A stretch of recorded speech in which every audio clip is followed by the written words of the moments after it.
see another MP out and someone of your stature as well.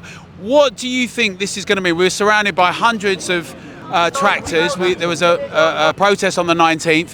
What do you think this means for Britain now? What's going to happen next? Look, this should be a wake-up call.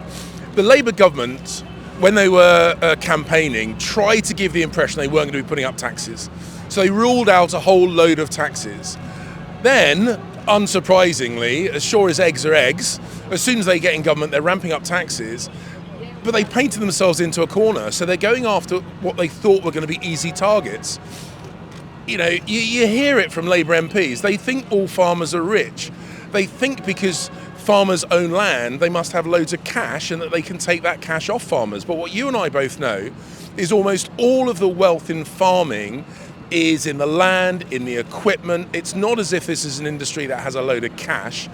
And if the government tries to strip money from this sector, there is a real danger that loads and loads of family farms will go under, that we'll lose productive land, whether it be to residential or to solar farms or whatever. And once it's gone, we know that it doesn't come back into agricultural use. Horticulture is getting hit in many, many, many ways. And if we can't produce our own food, we're in real trouble. And that's why I'm really hoping that this Labour government realises the stupid mistake that they've made and reverses it before it's too late. So we've seen that the numbers in the Treasury are contradicted by DEFRA. We've seen that not 500 farms, which is insulting to anyone who can do basic maths, but more like 75,000 farms. Existential really to our way of life, to food security and a range of issues, but not just farms as well, small and medium-sized businesses in Britain that are going to be impacted.